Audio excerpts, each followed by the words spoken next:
They swore under oath that they never touched him. Then the video dropped. What happened in that courtroom left the entire city in shock. The courtroom was packed. Every seat taken, every eye locked on the small figure in the witness stand. Cameras weren't allowed inside, but the world was still watching. Reporters scribbled furiously, legal teams whispered among themselves, and the air was thick with something unspoken. Then, Jalen Carter spoke. "The cops beat me. I told them I couldn't breathe. They just kept going." 12 years old, small for his age, sitting in that massive wooden chair. His feet dangled just above the floor, but his voice? It hit like a sledgehammer. No one spoke. No one moved. The judge, a man who had been on the bench for decades, exhaled through his nose. His hand twitched like he wanted to adjust his glasses, but he didn't. The jury, a mix of faces, some skeptical, some shifting uncomfortably, sat frozen. The officers? They sat at the defense table, rigid, eyes darting between their lawyer and the boy they had sworn, under oath, they had never touched. Jaylen swallowed. His fingers curled against the arms of the chair, gripping tight. He wasn't crying. He wasn't even shaking. He just looked tired. They threw me down. My head hit the pavement. One of them put his knee on my neck. I kept saying, "Please stop."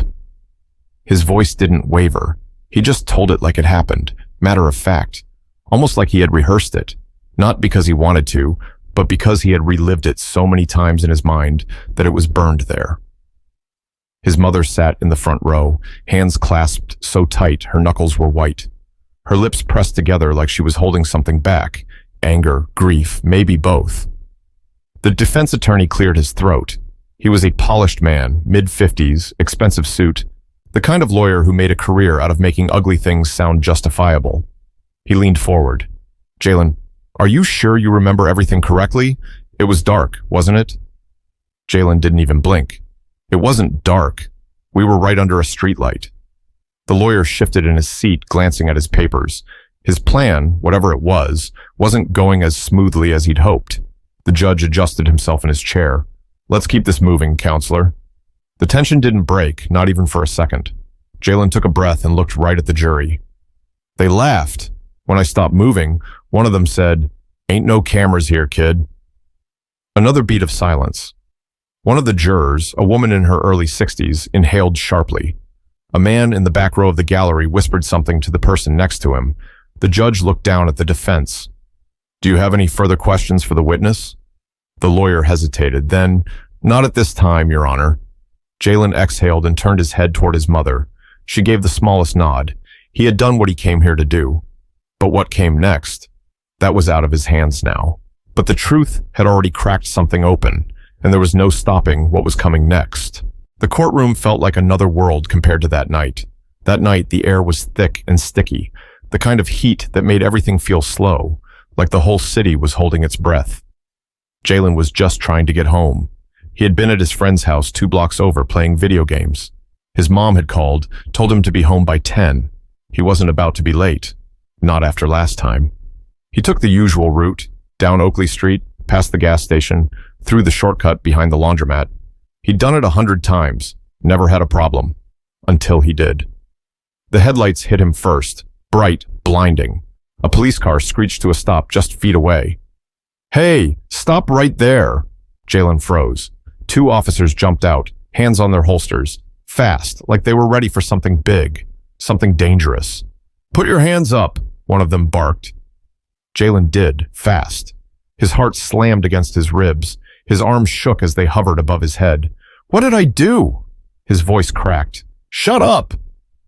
The taller cop, the one with the shaved head, walked toward him. Slow, at first, like he was sizing Jaylen up. The other one stayed near the car, hand still on his gun. Jaylen looked around. The street was empty. His house was just past the corner, but it might as well have been a mile away. "What's in your pockets?" "Nothing." "Turn around." Jaylen hesitated. Wrong move. Before he could even speak, the taller cop grabbed him, spun him around, shoved him hard into the pavement. Pain exploded across Jaylen's cheek. Asphalt scraped his skin. His arms were twisted behind his back before he even knew what was happening. "I didn't do anything." His voice came out shaky, half strangled against the weight pressing him down. A knee drove into his back, hard. "You match the description," the cop muttered. "What description? I'm just going home." A rough hand gripped his shoulder, shoving him harder into the ground. His ribs screamed. Then came the first punch, a sharp, sudden blow to the side. Then another, and another so. Jalen's body curled inward on instinct, trying to protect himself. "Please." His voice was barely a whisper now, but they didn't stop. His mouth filled with the metallic taste of blood. His vision blurred. He tried to move, but every time he did, a boot, a fist, something slammed him back down. "Ain't no cameras here, kid." That voice, low, almost amused. Jaylen felt something wet slide down his face, blood, sweat, tears, maybe all three. Then, just like that, it was over. The weight lifted, the hands pulled back. "Get up." Jaylen pushed himself onto his elbows, coughing, chest burning. He tried to look up, but the streetlights felt like they were stabbing into his eyes.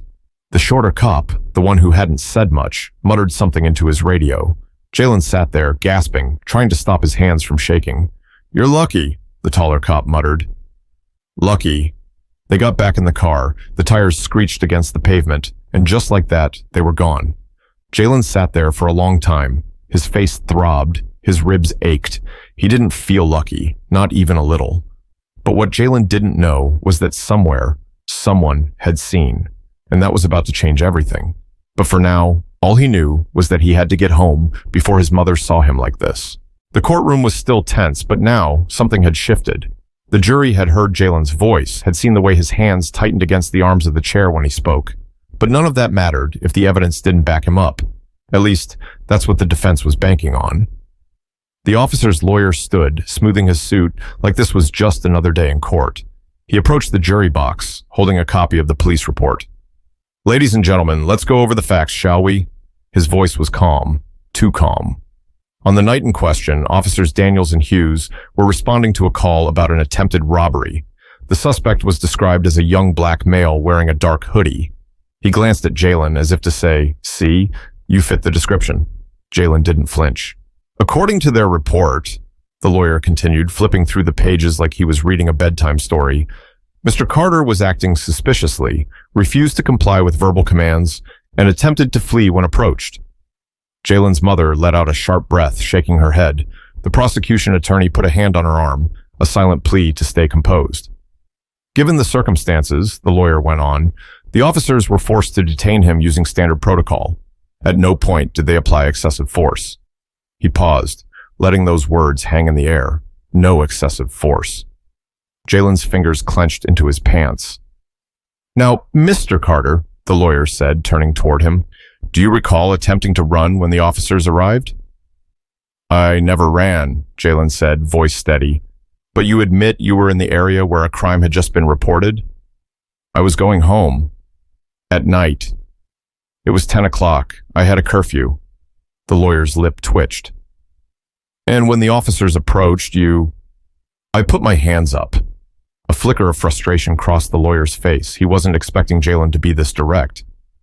"So when Officer Daniels wrote that you resisted arrest, that was a lie?" Jaylen held his gaze. "Yes." A low murmur rippled through the gallery. The defense lawyer gave a tight-lipped smile and turned to the jury. The officers were responding to a call. They followed procedure. They had no way of knowing whether this young man was involved or not. Jaylen opened his mouth, but the prosecutor, his lawyer, placed a hand on his arm. "Not yet. This is an unfortunate case of misunderstanding, but that doesn't mean these officers should have their lives destroyed over it." Jalen's mother shook her head. So did a few people in the gallery. The lawyer spread his hands. No excessive force, no misconduct, just a difficult situation handled professionally. He walked back to his seat, nodding at the officers. The judge turned to the prosecution. "Your response?" The prosecutor stood, calm, measured, but there was a fire behind his eyes.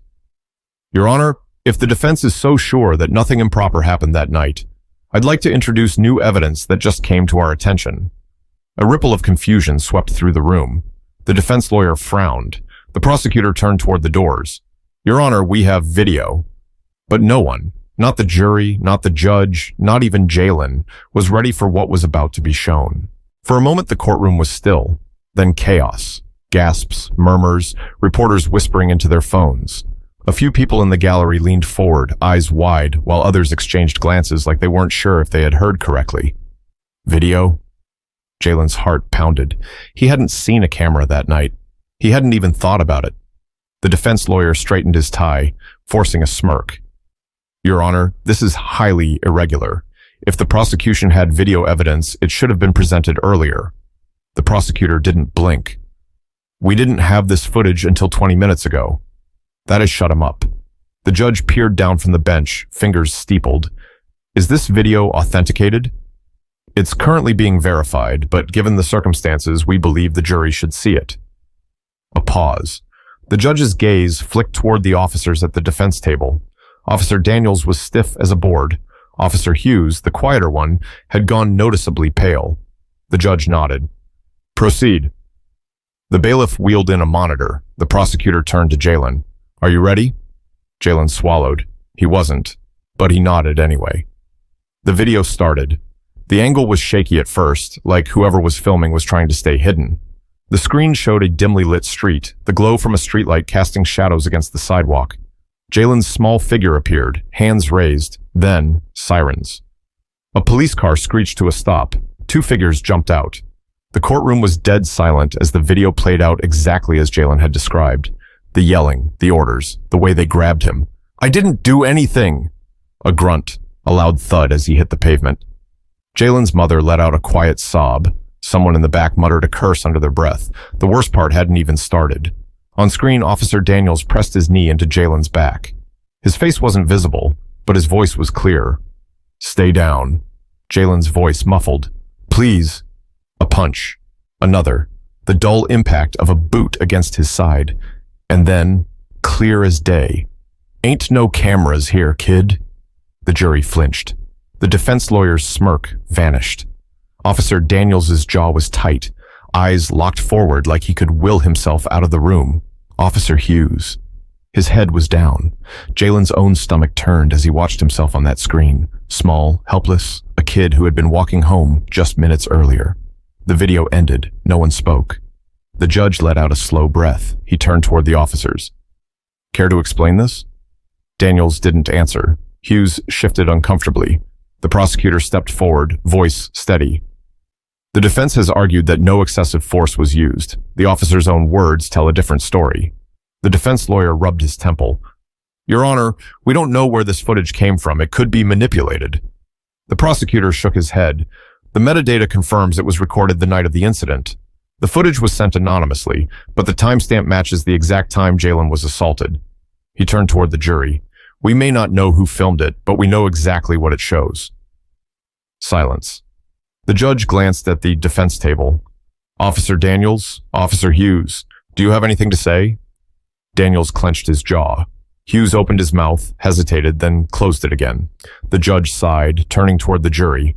We'll take a recess. But let me be clear, this case has just changed. Jaylen exhaled.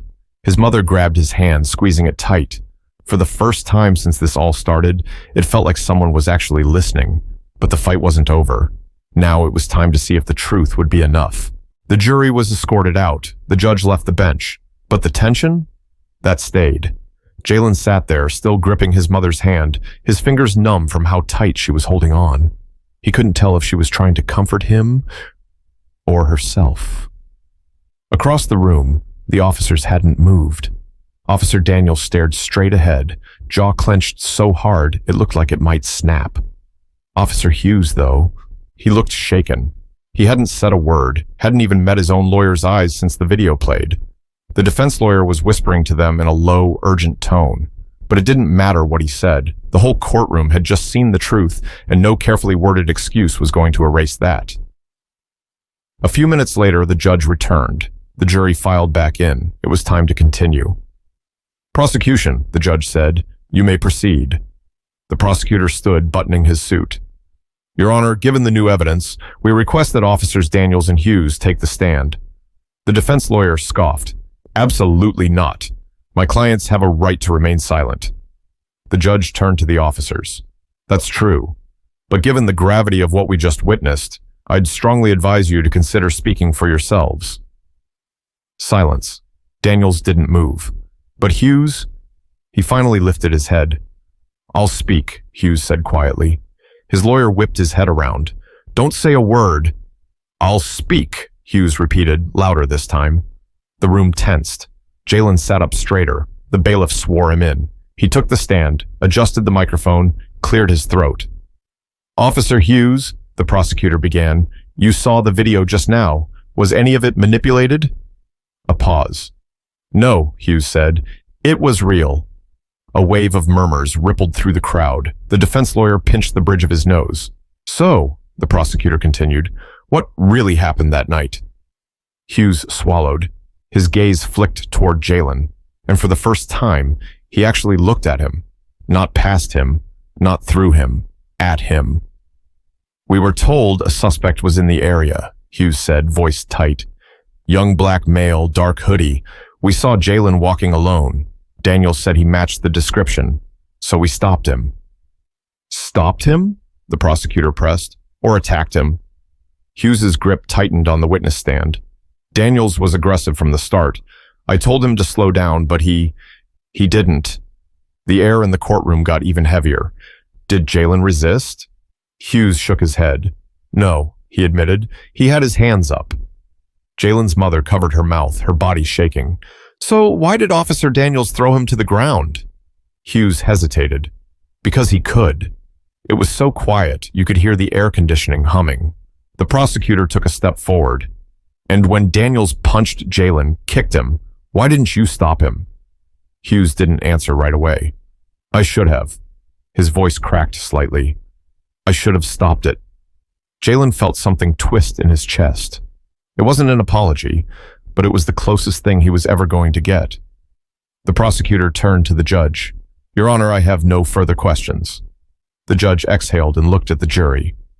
Ladies and gentlemen, you now have everything you need to make your decision. Jaylen's heart pounded. His hands felt clammy. This was it.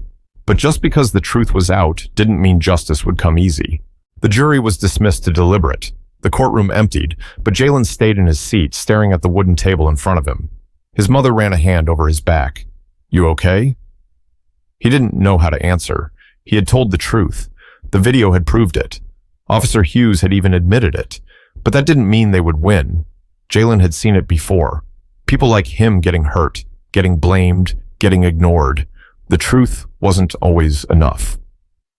Minutes passed, maybe an hour. Then the doors opened. The jury was back. Jaylen's stomach twisted as everyone rushed back inside. The judge returned to his seat. The foreman stood. Has the jury reached a verdict? The judge asked. We have, Your Honor. The air felt thick, heavy. On the charge of excessive force, we find Officer Daniels. A pause, a long one. Guilty. The room exploded, gasps, a few cheers. Someone clapped before the judge banged his gavel. Order in the court. Daniels barely reacted. He sat still, staring ahead, jaw locked tight. On the charge of misconduct, we find Officer Hughes. Another pause. Guilty. Jaylen let out a breath he didn't realize he was holding.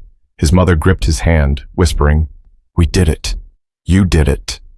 The judge turned to the defense table. Sentencing will be scheduled for a later date. Officers Daniels and Hughes, you are hereby remanded into custody. Jaylen watched as the bailiffs approached the officers. For the first time, Daniels looked nervous. Jaylen wasn't sure if justice had been fully served. But today was different, because this time, the truth had won. Jaylen's story isn't just his. It happens to kids, to adults, to people who should never have to fear the very people meant to protect them. But change only happens when people refuse to stay silent. So speak up, record, share the truth, demand better.